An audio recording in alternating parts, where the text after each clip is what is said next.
From the Battery Street studios of KCBS Radio in San Francisco, I'm Matt Pitman, and this is Bay Current for Tuesday, October 19th.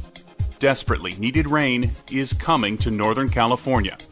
A parade of storm systems coming off the Pacific Ocean beginning as early as late Tuesday and continuing through the weekend. Well, I'm tracking our next weather system, a cold front that'll bring widespread rain back to the Bay Area, and we are looking at rain chances every single day through the work week and into our weekend, in fact, into early next week as well. That's KPIX 5 meteorologist Mary Lee, who you also hear on KCBS Radio, with a little appetizer. But I wanted to go a little deeper and find out how Northern California's biggest rainfall since March might help two of our biggest environmental emergencies, ongoing wildfire season and drought.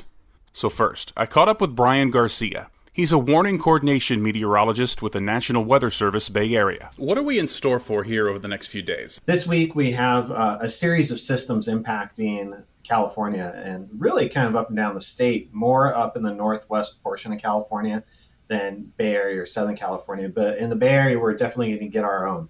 And so up in North Bay is where right now it looks like that's the location of the highest impacts for any sort of precipitation to come in.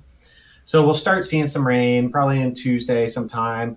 And then it's going to be really kind of off and on because we're going to get some slugs of moisture through the week, but really kind of the main events over the weekend.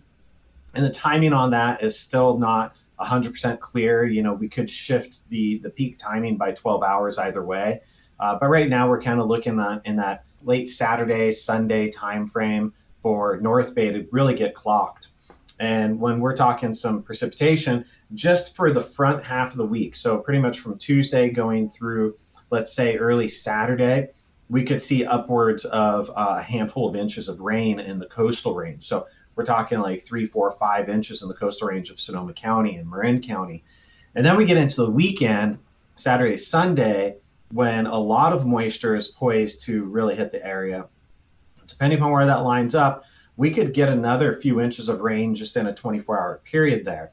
So all told, by the time we get into Monday of next week, so if we were talking a week from now, we're talking anywhere from probably 8 to 10 inches of precipitation over a 7-day window.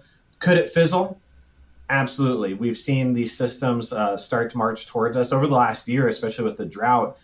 All the models key in on something. They're all consistent. It's looking good. And then it lifts to the north and really hits more like Humboldt and Del Norte and up in Northwest California and kind of skirts by the Bay Area.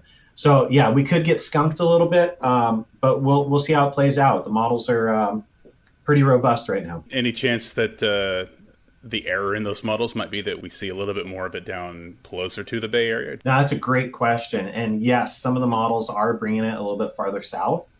The bulk of the models keep it more North Bay counties, but some are creeping it down into San Francisco, San Mateo, Santa Cruz. A couple even skip the Bay Area a little bit and try to get it down towards Monterey County.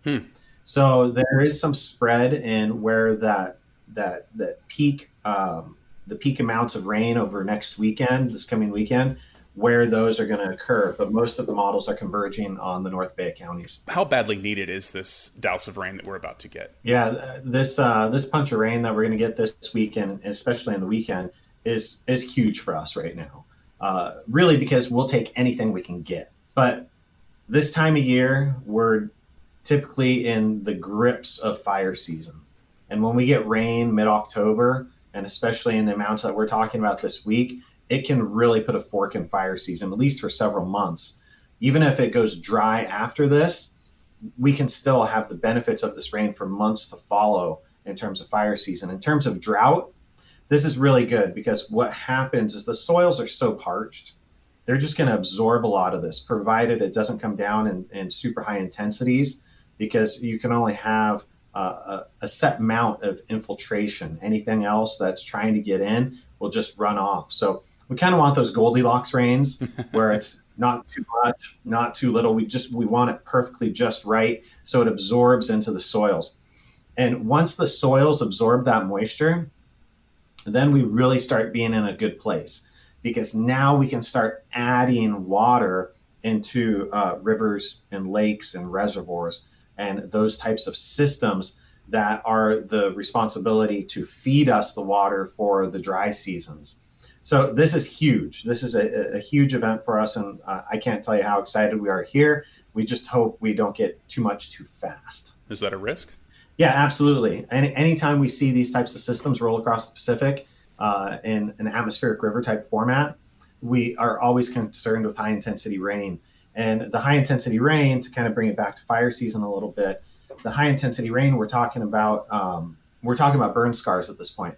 So with the burn scars from 2020 that we had, and then no rain over the winter really to cause green burn scars and break apart the soils and really start to root the soils, we still continue to run a risk of post-wildfire debris flows from our 2020 burn scars. So it's something that we're going to be watching really closely over the course of this week to see how the models come into agreement for the high intensity rain values, and to give us an idea if it's something we might have to worry about flash flood warnings for post-wildfire debris flows on burn scars. Brian Garcia, National Weather Service, thank you so much for your time. Really insightful. Appreciate it. No problem. My pleasure. Thank you.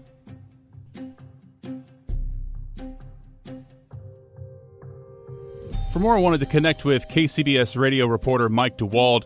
Mike, you filed this story for the radio side on KCBS Radio and had a chance to catch up with a couple of experts. And that's why I was curious to chat with you.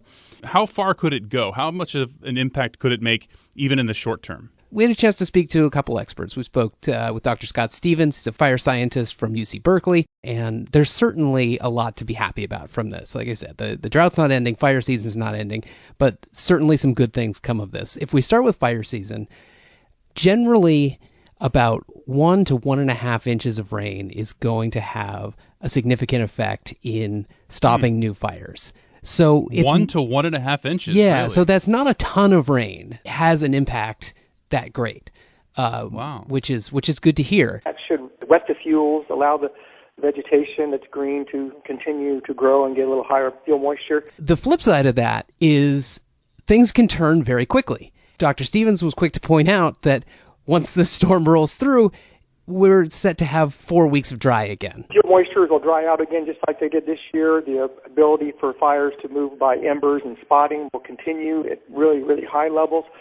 So, yeah, it really would make a difference. So depending on, there's so much that goes into these fuels and the dry brush, and he said kind of depending on the size of the fuels you're talking about, some of these can dry out in anywhere from hours to days. Between a few hours to 3 to 5 days, these can dry back out again, and we're in the same spot. It seems like even if it is only something that could make an impact for a few hours. I mean, a few hours in fighting a fire, that seems like a precious gift to firefighters. Oh, absolutely. The work that they're able to do in that short amount of time. Anything that can help kind of seal up that containment. What about on the drought front? The drought is something that's going to take months and years to build a lot of those reservoirs back up, and that there's still a lot of questions there. If we get another dry winter, what happens in that scenario? But the short term of this rain is very, very helpful because it cuts down on the demand for water use. And a lot of that is with irrigation, landscaping, agriculture. Those settings that required water now don't. One of the things I found interesting was if you look at a reservoir like Lake Mendocino, one of the reservoirs that's just parched and needing anything it can get. Right. There's an emergency order from the state where any new water that comes in, they can't keep it there. It has to immediately be sent down the Russian River to keep the Russian River flowing. So basically, the level at Lake Mendocino that exists now, it's going to stay where it is or be less. It can't be more. They don't have that option.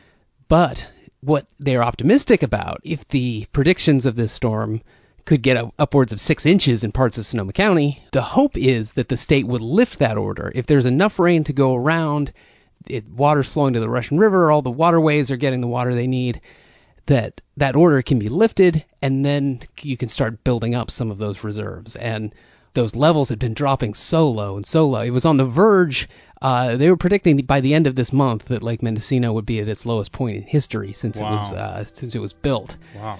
Bottom line, more rain, the better. Exactly. Yeah. There's no such thing as too much rain. I appreciate it, Mike. Thank you. Of course.